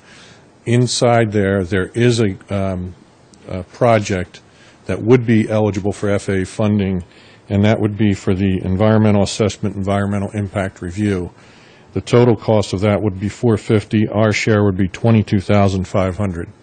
In addition, there was a truck for $30,000, a skid unit for $15,000, and the upside of the investment grade audit under the ESCO for $75,000. So that's the split in that particular project. The question, I think, too, that we have here is whether or not the full amount, we're pretty certain the full amount has to be appropriated. However, you may recall we've changed a practice where we don't borrow the full amount. We're only borrowing the airport share, and that's based on an opinion from town council. So I hope that's addressed some of the concerns or questions. I'll be glad to answer. And I guess I just want to add, and I'll apologize for myself, is that in the past, before Mr. Drake came on and before you came on, is that projects were done and that were fully appropriated from the requests and were not followed through with grant money. So the town was on the hook. So this committee is a little bit Well, I can understand being so that's gun-shy. why my apologies. I think, speaking myself, that you and your staff and the Airport Commission are doing a very efficient job at these appropriations. We just want to be sure, we're just concerned, or I'll say sensitive, and that's why we're working on the language for tomorrow to have everything. I think if, with the policy of only borrowing what is the airport share by default, we can't proceed with the project because we wouldn't have the funding. Correct. So. And it's just, again, just a matter of us getting all the language out so that you're satisfied and we're satisfied and council's satisfied. Okay. So, but again, it's no reflection on the job you're doing. I'm trying. Mr. Drake, question? Oh, a question first? Tom, a question? I'm sorry. So so the reason you deferred that was because you're waiting for a different? What recommendation. specifically we want to do is we wanted to make the language as transparent and as specific as we can within the law. So instead of having the appropriations for the total amounts, we try to break them down in a motion to percentages. I thought it was pretty clear, but Well, we're just trying to go, just kind of think of it as dotting the i's and crossing the t's. Okay. David? Yeah, and whoever is best able to handle the question. So if we don't go forward, so we identify the town's contribution, and you get a commitment from the feds to pay, or the state to pay a grant, or, the combination of the two. Who funds the working capital that's required while this work is going on, while you're waiting for the grants to be, for the feds and the state to deliver their grant money? So you start a project, we're on the hook for 25,000, they're on the hook for My understanding 200. is there's a grant anticipation note, or it can be handled as a receivable, if I'm not mistaken. We've done that, too. 'Cause Yeah, but I mean, somebody's got to come up with the cash somewhere, right? Town? Right, and they have it in their budget for the principal and interest payments. we have in our budget for the debt service, or principal and interest, to get it started, if you will. So you are, in fact, doing anticipation notes for the full amount. I don't know how John Giorgio had that going. Deb Weiner will do her borrowing, I think, right around. But she's not going to just borrow 25K. No, she's going to see what other commitments the town has made. No, I understand that, but let's just assume the only commitment that's out there happens to be the airport for the purposes of this example. Is she going to borrow just 25K? She's going to borrow the full 200 or whatever that amount is that includes the feds and the state, correct? Right, and then she's borrowing the full amount. So we are, in fact, It'll- It will go low period once we know the exact amount that we'll be paying. We'll go lower. But initially it's going to be borrowed short. Okay. Mr. Drake? Let's come up to Mike. And Martin, I hate to say it because I've heard some feedback. When we're making comments, why don't you go to the microphone? That's all right. I haven't enforced it. The floor is yours. Mr. Chairman, thank you. I'm a little puzzled. I wasn't here on Thursday, as you know, and I'm not quite sure what it is you're trying to accomplish here, Okay. what the language is that you're looking for. Okay. But I would say a couple of things before, just in response to the conversation that's just been going on. I think the answer to the question is how much we borrow depends on the project. If it's a project that is a multi-million-dollar project that's funded that's carried out over a period of time, the reimbursement comes in stages. So basically, you borrow enough for your first payment. And then after that, you pay it out of the reimbursement that comes in until you're fully reimbursed and the contractor is fully paid and the town's share is left over to be funded. And that's done with short-term money. Now, there are some cases where obviously the other end of the extreme is where there's no reimbursement. The situation where you're buying equipment, very often you may make a deposit, most of it's due when the equipment is delivered, and we won't get reimbursed until after the equipment is delivered. We have to make the payment. We have to pay for it before it will be reimbursed. So in the case of these ones where the state has said they have a pool of money, and if you have an equipment in place by June 30th, we will put you in the pot for reimbursement. It's basically the way it works. So they don't know how many people are going to be asking for money, and how they're going to divvy it up until they see all that. So that's a bit problematic in the sense that it's going to be something probably in all likelihood, but it's not going to be the full amount in all likelihood. We just don't know, and we won't know. So you have to sort of look at each one of these separately and say, how is it going to be funded? How is it going to be reimbursed, and under what circumstances is it going to be reimbursed? We did. And if I may, and the problem with this is all timing, because of when town meeting is, when the FAA makes their decisions, which is generally, sometime late May, early June, just before we go and do our borrowing. So it's all very tight, and otherwise you get delayed a year. And if you get delayed a year, you may run into problems with getting your reimbursement. So it's a very, there's a lot of moving parts in this that I think we all need to try to get our arms around. And I think we need to be a little careful, frankly, about putting too many restrictions on just in the name of what went on 4, 5, 6 years ago. Either you trust us or you don't. And if you don't, you tell the selectmen to get rid of us. If you do, no, I'm serious. It's an extreme, but seriously. The Airport Commission is charged under Mass General Law and under the grants assurances that are signed in the case of the feds periodically, in the case of the state every time we get a grant.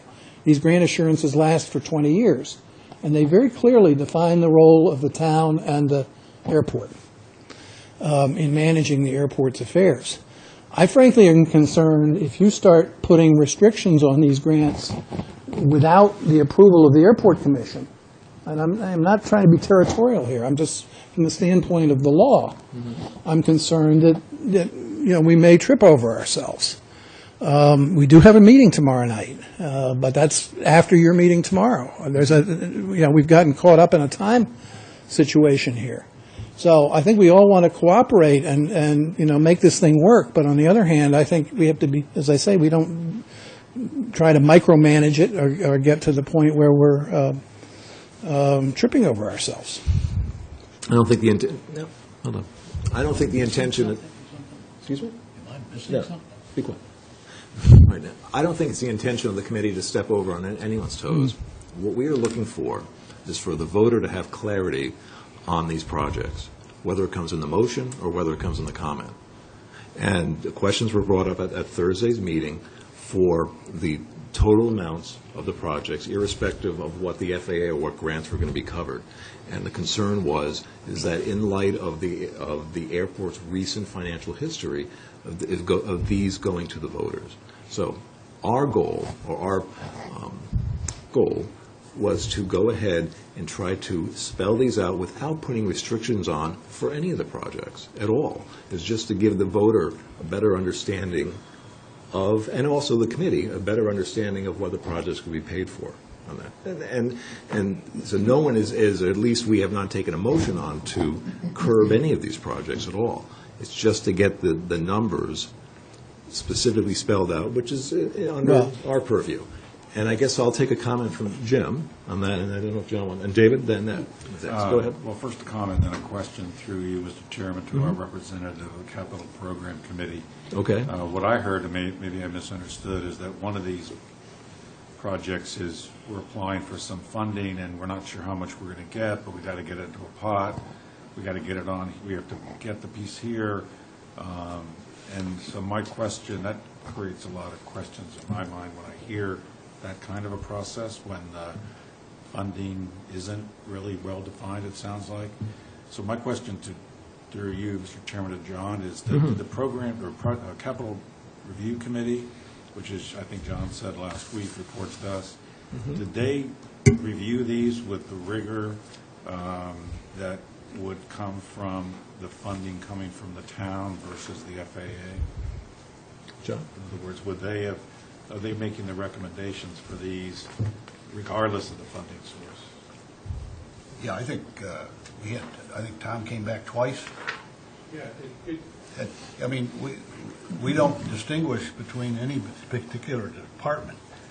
The thing that we always ask the question about how is it going to be funded, and we get into a lot of detail around that because we want to know. But as far as what they need and what they don't need, we listen to Tom very carefully. If I may, John, too, we specifically identified that these were needs and they would be fully funded under the airport if, in fact, we didn't get state funding. The state funding, if it was, it was going to be found, that was it. But that's on the state. That's on the one. I'm sorry? That's on the state funding one. Yeah. Right. So, Jim, go ahead. So it sounds like the sources of funding do influence your decision, or as I read into it. Well, if you're talking about the airport rehabilitation for $1,125,000, and 95% of it's going to be covered. So what we're talking about is a fairly significant improvement to the airport that is that if we get the funding from the FAA is liable to be a lot, fairly small.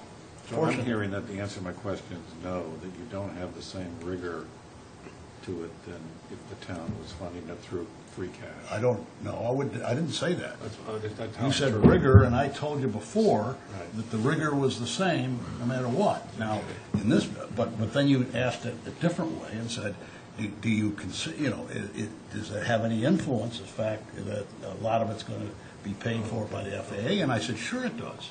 Oh, okay. If you're talking about having to spend $20,000 to do a huge thing, of course you look at that and say, you look at it as a $20,000 cost. Okay, all right. I mean, we certainly try to pay attention to cost, but the point is, the question you asked on the rigor was, do you ask a lot of, do you ask as many questions as you can? Do you get the maps out? Do you look at where it's going to go and everything else? So you see it as the money that, is it worth the money in the town portion of the money, not the total project amount? I'm not trying to put words in your mouth, I'm just trying to clarify. Well, yeah, I don't think it's quite that clean, but I think that's a piece of it. Okay. Yeah. Okay. David? Yeah, both to Tom and to Dan. So I was the one who opened Pandora's box on this, and part of the reason for that is that I've been having a real hard time getting my hands around what the actual financial performance of the airport is. We get the information that Martin provided. Tom spoke about his period budgets, and that through period 8, you were certainly implied, or what I heard was that you were in the black.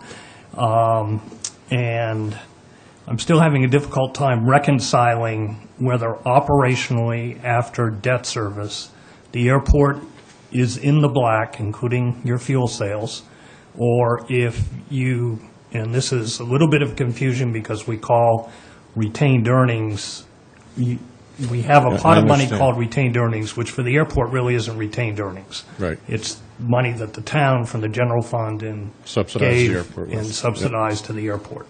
And that's being used, I believe, this year to get your budgets to balance. And so what I'm really after here is, can you or Dan, and gosh, it would be great, at least for my benefit, to see these period budgets. Are you guys, after debt service? Yes. I think I can answer that. The way I track it is pure revenue, expense, and then I back out a subsidy because it's built into the revenue. Has nothing to do with retained earnings. It includes debt service payments. And after period 8, in rough numbers, we were 400 and some thousand to the good, whereas last year after period 8, we were 400 and some thousand to the negative. So it's about a $900,000 shift. So I take all revenue, including fuel, take all expense, including debt service, I back out the subsidy, and that's where we were. And Dan, are you? And no retained earnings either. If I may, Mr. Chairman, I am comfortable with that analysis that has just been provided to you, and I would strongly urge you, through the chair, Mr. Worth, to come and sit with the people at the airport and go through the numbers in whatever detail you want to satisfy yourself that these are correct. If you aren't satisfied, then we need to talk further, but I'm happy to have anybody do that. This has been going on too long where there's this mystery. We have to understand the framework in which everybody's operating. And if you haven't read the grant assurances, and I think it's chapter 59, whatever, of the MGL, you should read those too, because you need to understand that piece of it. And so hopefully, what I would like to suggest, rather than trying to get into, again, micromanaging these motions, we would be delighted to provide for town meeting an explanation of each of these articles, exactly where the money's coming from, exactly how it's going to be sent, how much of it's going to be borrowed short-term, how much of it is anticipated to be borrowed long-term, and what the net cost of the thing is, as comments for, additional comments for the for the use of the voters at town meeting. Yeah. I don't think you can do it personally don't think you can do it in the articles in a way that, in your motions and so forth, in a way that's going to make it anything other than just totally unclear. Probably not to that specificity, but the idea was to use percentages to. Well, it's not going to be the same across the board. Our impression was from... They're all different. Yeah, that each one is different, Right, we know and many of them are the same, but not all of them. No, and that's what, looking out there, working. But I'm sorry, Our copy of this, it has the breakdown of percent. And we have those, thank you. but also, sorry, lost Go it. ahead. No, I lost my train of thought. I do it all the time. David, you want to? Yeah, I actually have no quarrel with the projects in and of themselves. I mean, I'm sort of I wasn't agnostic. talking about the project numbers. I was talking about the airport's operating budget and where we stand. Yeah, and that's what, I mean, if in fact the airport is operating at a deficit, and, you know, we have one set of numbers that would imply that it is, we have Tom saying that it isn't. If it is operating at a deficit, it just struck me as, you know, we're continuing to spend money, and, you know, would prudence dictate perhaps not making some of the expenditures this year? If you guys have swung to, at least through period 8, to a plus 400, and we've got the correct numbers, you know, and you've done a or $800,000 swing this year, you know, congratulations. And, you know, I have a different view as to whether we ought to go forward with the projects, and that's really where my initial concern came from, which is. When you say we are operating at a deficit, we are budgeted at a deficit. We're operating currently at a profit. Last year, the projected deficit was $1,060,000, and it came in well below that. I want to say less than half. So we're working our way towards it. I understand your concern about not spending money if we're still relying on a subsidy, but to give up a $1 million grant where you can pay $50,000 for it when you need the infrastructure, you know, we're doing that balancing with our operating budget. John, did you have a comment? Yeah, And then Christie? what caught my ear was Dan keeps bringing up the question of micromanaging. For the life of me, I understand the word, I think, and I don't understand, I don't think that even, we were talking about making it as transparent as possible when it goes to the town meeting, and that's simply all we were concerned about. David was concerned about another issue, which I am too. We just look at it differently, but I don't think anybody was talking about micromanaging. And so I just want to go on record as saying that that's not what was going on here, as far as I know. Mr. Chairman, Unless may I? missed something. My first knowledge of this came about, the fact that you discussed this and it was in play, came about at 10 o'clock this morning. Not last Thursday, not Friday, but 10 o'clock this morning, when I saw a stream of emails, which was basically between the town manager and town council, saying, how are we going to put restrictions on this? That's not exactly the wording, so don't hold me to that. Good. But it was essentially, that's the way it could have and was read by us when we saw it.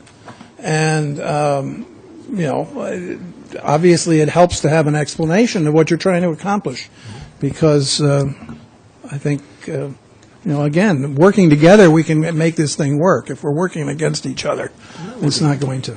No, we're not working against you. Christie?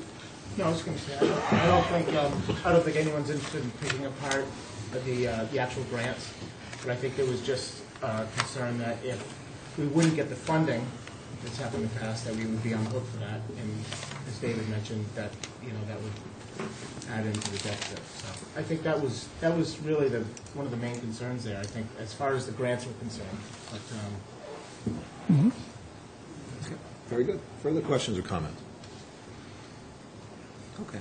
Well, we certainly appreciate coming on in. We do have a motion that is written before us. We're working on comments, possibly another motion which we'll be involved in, and that we'll be addressing tomorrow. But again, the idea and restriction, you can throw that out, is more, I call it transparent. Well, how can we help you in formulating the wording of that motion? Well, you'll be getting, we'll include you on the loop. on the email, and I think we can Thank you. go do it by that way. And Okay. certainly we can, and I'm more than happy to discuss that between now and tomorrow, too. Okay. I mean, we did, I mean, for me, Because we haven't seen the motion. we had, well, there is a comment that, Technical question? yeah, go ahead. On the left column where it indicates the entity, it says airport. Yeah. Could we just put in there the percentage splits? That's one option. That's what when I'm looking at Debbie, that's what we're all, Libby and John, that's what we're all going to be putting our heads together on. I think what we were working on was Thank you. Thank you, Dan. What we were working on was that, for each item, breaking out the shares, the federal government, the state government, and the airport share, plus Deb, Martin, and I think you had come up with some language that would say, we won't borrow if we don't get the grant, right? And you were okay with that? Yeah. Well, except. Well, no. Okay. I don't know who exactly like that. There are certain grants, such as the one for the vehicles for state, where we have to have the money up front before we can get the grant. So that's where it's tricky with the language. Right, and we don't want, and we certainly don't want to be restrictive or make things. I mean, if you look at my emails, we don't want to do that. So- But I would feel comfortable saying if we did not get a grant award from a federal government project, an FAA, we would not proceed with the project. Fair enough. Great. I think we're all together. Jim? Well, except we can't say that in that one case. Not in that case. Yeah, But well, you're not talking about that. because the state has to Jim? bring in two, yeah. I'll leave my comments when we discuss the motions. Okay. May I make one other comment on what I see Sure. here? Yeah. I just saw it, so. Uh-oh. Again, the appropriation has to be in the full, as my understanding is, the appropriation has to be in the full amount of the project. So if you're going to distinguish between the appropriation and the borrowing, okay, I mean, whatever, I don't like it, but I think it's fine. Okay. But the appropriation in full has to be provided for in the warrant article. It will be. We're all, again, we're certainly not trying to cut anyone's knees off, so it will be. But, and again, the last thing I'll say is that we'll be finalizing this between now and tomorrow so that something will be coming back for the committee to discuss. Okay? So, be in touch. Tomorrow we have an airport meeting, too. Well, you know what, though? If we have it all done beforehand, you don't need to do that. So, okay, so on 12, more to come. Moving along to Article 22, this is the collective bargaining. And if you proceed with your warrant, it is the appropriation for a collective bargaining agreement with the fire, and the motion that is in our warrant is move to take no action. And this is the beginning of a number of contract negotiations that have not reached a conclusion. So this is a very similar language to the next 5 or 6 articles that we'll be doing. And Libby, did you want to? Well, hold on, before we do that, did you want to add anything? Okay, you're all set. Okay, so we have a motion? Yes. Okay, is there a second? Second. Okay, discussion on the motion? Just to ask, Yeah, go ahead. because I'm not familiar. Sure. So what happens now? These negotiations continue? Yes. And this comes before next year's town meeting? Yes, as eventually will be. They and Libby, please jump in if I'm speaking correctly. These unions still go on the existing contract until a new one is negotiated, and there may be a appropriation that will be required at that time to certainly for the new contract and one for this current contract. Am I saying that correctly? there's nothing required for a current contract. Nothing. Okay. It would be for any new contract. Just new. to go to a Okay. subsequent town meeting. All right. Thank you. That was half right. Okay, further questions or comments? Okay, hearing none, all those in favor of the motion to take no action signify by saying aye. Aye. Opposed? Okay, that motion carries. Article 23. Mr. Chairman? Oh, yes, Jim. And also make a motion that we approve the comment. Oh, sure, okay. Or two. All right, fair enough, thank you. There's a motion to approve the comment as written in negotiation with the fire union were not completed in time for an appropriation to be put forward before the 2014 annual town meeting. Is there a second on that? Second. Second. Okay, discussion on the comment? Hearing none, all those in favor signify by saying aye. Aye. Opposed? Okay. Moving along to Article 23, and this is a collective bargaining agreement between the airport union. And the motion as written is move to take no action on the article. So moved. Okay, second? Okay. Discussion. Hearing none, all those in favor to move to take no action signify by saying aye. Aye. Opposed? Okay, and we have a comment. Make a motion to approve the comment. The comment is written. Okay, everybody see that? Okay. Is there a second for that? Second. Okay. A discussion on the comment? Hearing none, all those in favor signify by saying aye. Aye. Opposed? Okay. 24, we have already taken care of, so we're going to go to 25, which is an appropriation for collective bargaining agreement with Public Works. Oh, actually, on 24, there isn't a comment, so are we okay with that, just to be sure? I think we are. I don't see an issue. Okay, great. All right, so go to 25, collective bargaining agreement for Public Works. And again, it's the motion, we move to take no action on the article. So moved. So moved. Is there a second? Second. Okay. Discussion on the motion? Hearing none, all those in favor signify by saying aye. Aye. Opposed? Okay, and there's a comment there before us. Motion on the comment. Thank you. Approve the comment. Second? Second. Great, thank you. Discussion? Hearing none, all those in favor signify by saying aye. Aye. Opposed? Okay. Article 26, which is a contract bargaining agreement with the laborers' union. And again, the same language as previously. The motion is to move to take no action on the article. So moved. Thank you. Is there a second? Second. Okay, discussion? Hearing none. All those in favor signify by saying aye. Aye. Opposed? Okay, and then the comment, Make a negotiations. motion to approve the comment as Okay, written. as written, very good. Second? Second. Discussion? Okay, hearing none. All those in favor signify by saying aye. Aye. Opposed? Okay, great. Article 27, collective bargaining agreement, police. And again, the same language as previously. Move to take no action on the article. Motion. You have a motion. Is there a second? Second. Discussion. Hearing none. All those in favor signify by saying aye. Aye. Opposed? Okay, very good. And a comment? Make a motion to approve the comment as written. Thank you. Second. Discussion? Hearing none. All those in favor signify by saying aye. Aye. Opposed? Okay. Article 28, this is our last collective bargaining agreement. This is with the Wannacomet Water Company. And again, same language. as previous. So moved. Thank you. Second. Yep, second. Discussion? Hearing none. All those in favor signify by saying aye. Aye. Opposed? Okay. And then for comment? Make a motion to approve the comment as written. Second. Second. Great, thank you. Discussion on the comment? Hearing none. All those in favor signify by saying aye. Aye. Opposed? Okay, very good. Boy, it's a record time. Very good. All right. The next that we have to take action on are the zoning articles. The planning board is meeting again tonight to finish up their motions and comments, so I'm going to defer action on these until tomorrow. On Article 47 and 48, and especially in 48, the planning board did change its original motion to adopt to take no action. Okay, and then there was some discussion about a comment here.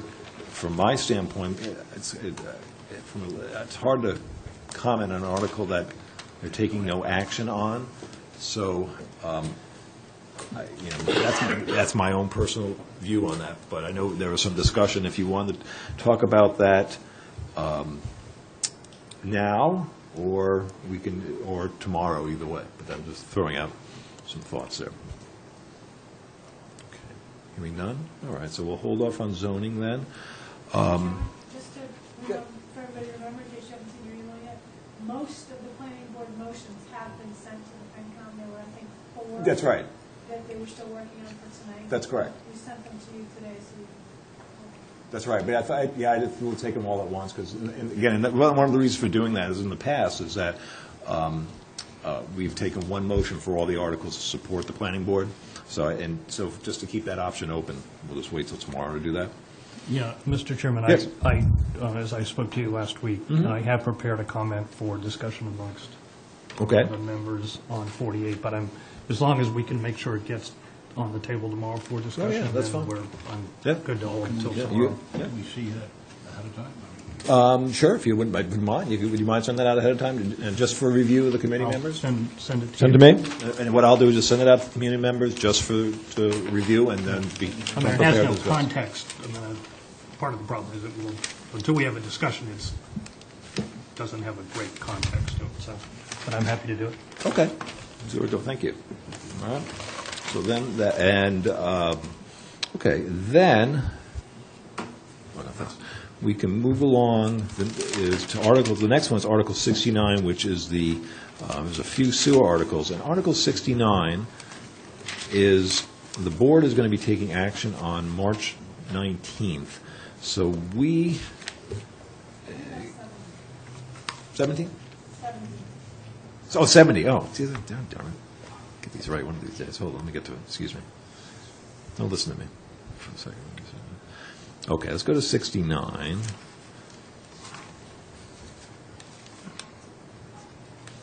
Okay, we do have a motion there, I'm sorry. Yes, that is 70. Forget what I just said.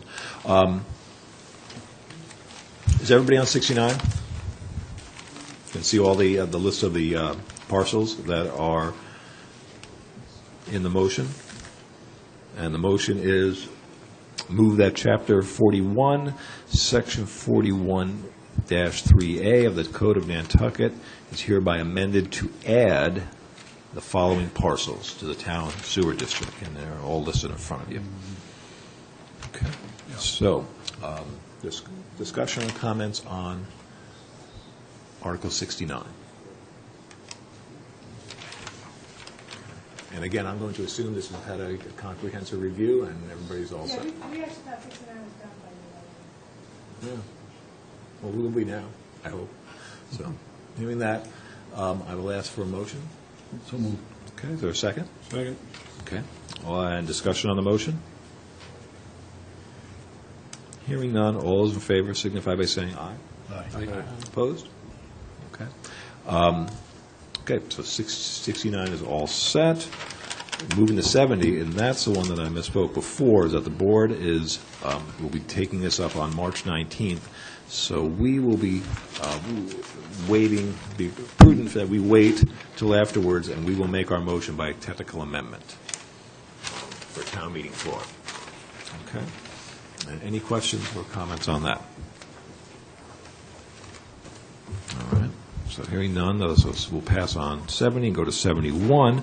This is a citizens warrant article, and this received a motion not to adopt. So, and again, I'm going to assume that the professionals have analyzed this and come up with that. Okay. Okay. So discussion on 71. Yeah, go. Steve, Mark. Mr. Chairman? Yes, Steve. Who gave the motion not to adopt? You said it received the motion. No, it was written in our I'll repeat again, the planning director, the health director, not health director, Richard Ray, health director, and Kara, the DPW director, go through these parcels. They have the checklist. And they have a checklist there, and this did not meet all the requirements for the checklist. So on citizen warrant articles, they all go through that. And so the language reflects their cumulative views on that. I understand. Thank you. Okay? All right. Discussion, further discussion. Jim? Sometimes we ask, how close do they come? Like We could ask. On the score, but, Sure. you know. We could ask. How close do they come? I don't know. We don't know. Do you want to hold off? I can try to find that out till tomorrow? What? With the committee, I could, That's fine, no, go ahead. well, I'll throw that out. The committee, I could endeavor to find that out. That's all right, I withdraw my question. So, okay, further discussion. All right, well, hearing none, I'll ask for a motion. So moved. Okay, so it's a motion moved not to adopt. Okay, is there a second? A second? Discussion on the motion not to adopt? Okay, hearing none, all those in favor of the motion signify by saying aye. Aye. Opposed? Okay, that motion carries.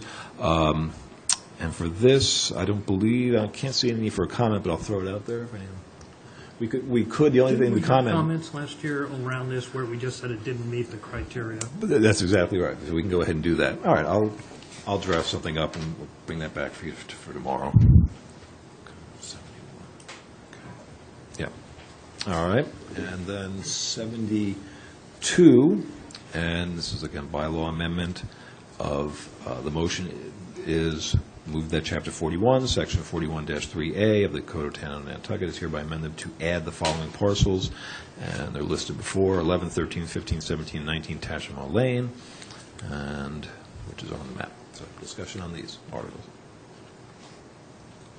Jim? So this is one that they identified? They did. This is a Board of Selectmen article, yes. So I think, and The they- other was John Brush. the other one was a citizen. This could be, but they, John Brush. well, but it was incorporated as part of a bigger. Okay.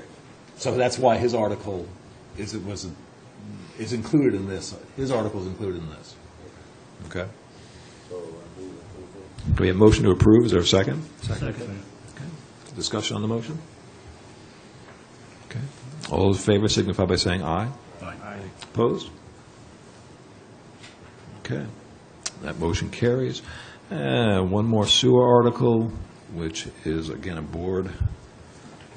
No, this is not a board. This is a, actually, do we do this one? Susan Woody.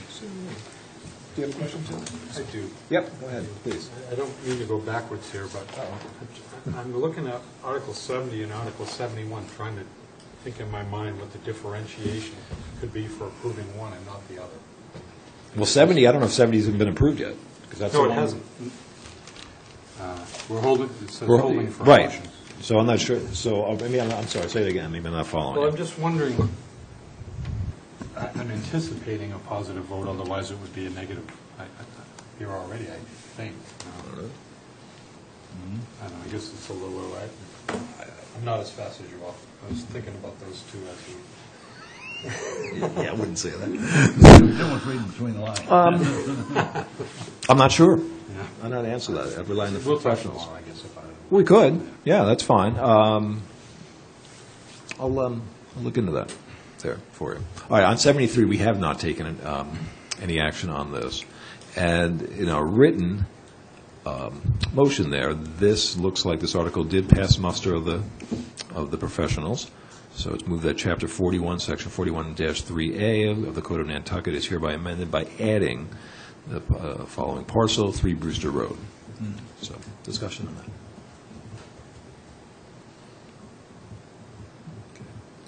All right, hearing none. Oh, yes. Yeah, go ahead. Lexicon or whatever it is, if it says motion not to adopt. Didn't meet the didn't requirements. pass. Right. If it's written in, that means it did. Did. Okay, That's that's not clear. Okay. Well, that's, you know what, we'll put that in the comment, too, when we get to it, because I'm going to do the same thing for 71. We can do the same thing for 73, is that this did pass muster. So I move that we adopt this. Okay. Is there a second? Second. Second, okay. Discussion on the motion for 73. Okay, hearing none, all those in favor signify by saying aye. Aye. Opposed? Okay, that motion carries, and a comment is forthcoming. All right, so all that we have left are Article 12 and Article 90, which we'll take up, I think we'll take up 90 tomorrow. I don't think we'll be short. But like the next item on our agenda then is comments, and I would like to go right to Article 94 because Mr. Cohen is patiently waiting. If you look at that on your warrant, you'll see that there is a comment that is written there. We have made a motion, and the comment that is written is, it is intended that the funding for this article will be paid back through betterment assessments. Now, we also received a comment from Mr. Cohen that I did email out to everyone, and it's also part of the record. So, discussion on the comment. Ted? Well, I have a question on that. Have we ever had a discussion that that was going to be what our intention was? In the comment wise? Yeah. No, that's what. No, but that our comment. About betterments? Yeah. No. So, That's it's all. Here's the way I'll answer that. It's a clean slate on the comment there. Okay. That's my view. That's written there, but that doesn't mean we have to go with it. Just as Mr. Cohen presented a comment, and we don't have to go with that either. But it's a clean slate. But that's what we have before us. Does that help? well, it does, because if we think about Baxter Road, I'm very supportive of what the town needs to do there, but as I mentioned the other day, I mean, if there is an appropriate use of betterments, I think when maybe we're talking about a cul-de-sac or a road that only services a few citizens. Correct. On the other hand, if we're building a through road that all the tour vans are going down and it's a tourist attraction, I'm not sure that is the requirement of the citizens on that road to be paying for it. So Okay. I think it's a little hard for me to judge right now whether or not the use of betterments is correct or not. Fair enough. So, Further discussion, comments on that? Cliff?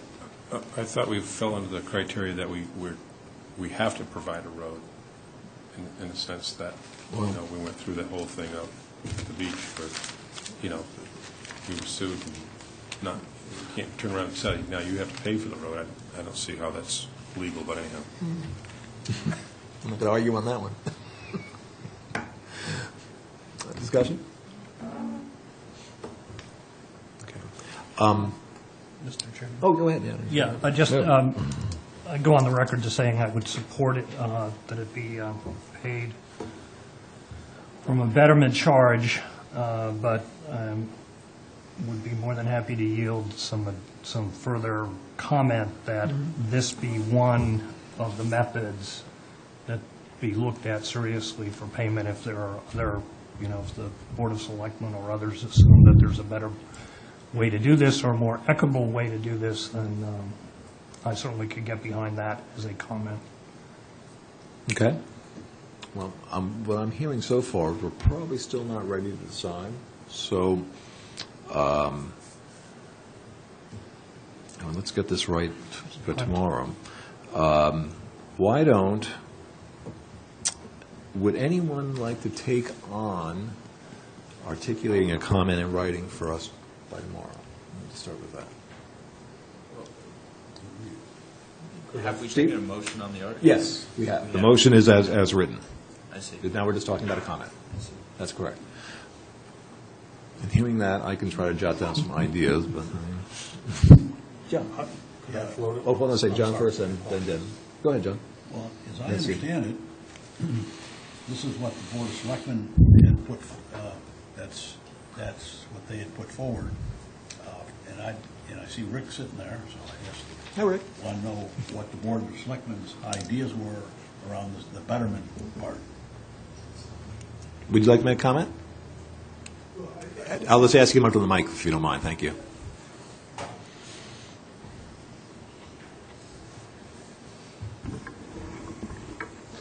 I think the important thing about this article is that the board had the authority to move forward. In some ways, I'm not sure you need any comment about betterments or Mr. Cohen's comment. I think there will probably be discussion on the floor, but the important thing again here, and I don't want to take you back through it again, but it's worthwhile to remind us all that this type of article is important to get the parties to the table. And frankly, that's far more important than whether there's a comment here about this being the best alternative access or some other alternative access. That remains to be seen. And the same thing applies to how it's going to be paid for. That remains to be seen. So I might encourage you to have no comment. The board has had lots of discussions and it has been advised that betterments might be an appropriate way, but it's taken no action and no vote as to the specifics of any method to pay for this. Thank you. Okay. Further discussion? I like that. No comment? No comment. Well, that's... You don't have to write it. There, well, I like that too. All right, well, is there, how about, I'll ask for a motion then, a motion for no comment. Let's just be for the record. How about that? I don't think we need a motion for no comment. I guess not, you're right. The lack of a motion. That's right, it dies. Okay, all right, thank you. Okay. On other comments, why don't we hold off on those until tomorrow? Because it's a little after 6, and the planning board does have this room scheduled. So the date of our next meeting is Tuesday, March 11th. at 4:15. All hands on deck. We should be able to finish. We have 2 articles that are requiring motions. We may have another one that we have to amend, the prior unpaid bills. Well, I guess if you, yes. Well, oh, whatever. I just thought to look through the emails. No, whatever. I looked through the emails this afternoon because we met with Plus. They came to the finance department and we met today about potential budget transfers, which they won't need. Right. So it's just unpaid bills. There are 5 unpaid bills and they total, I don't know, Whatever. $300-400 anyway. We'll leave it at But- your discretion. Okay. Fair enough, okay. So again, there's 2 articles or motions, and we'll go through all the comments, and there's a few, and I have some jotted down. I should send those out. Mr. Chairman, can I ask a technical point? Yeah. On Article 94, I just want to see, you consider that to be essentially end of business on that? There didn't seem to be any impetus to put a comment in. Yeah, at this point. and that's fine. I just wanted to trying to figure out if I should come back tomorrow or not. It seems like... End of business, I think it is. Okay. I don't see anything else on 94. Right. Okay. Looking around at all the members? No. Okay. And Thank you. if there is, I apologize. But it is, will be on the agenda, all the motions, all the articles will be on the agenda. No, I understand. Up until town meeting, anything can be done at any time, but as far as actively considering it, you appear to be done. I believe so. Thank you. Thank you.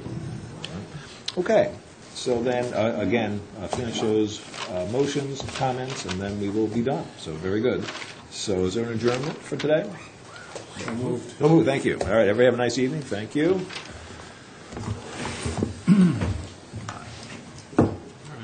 You know, I think,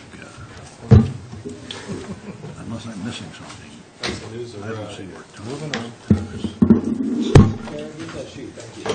I mean, he seems to be pretty adamant about it, but I took the first 6 months. FY 214. He's still underwater. I'm going to find out. Yeah, I'd like to. Okay. Matt. Yeah, I think that article. I just want to call.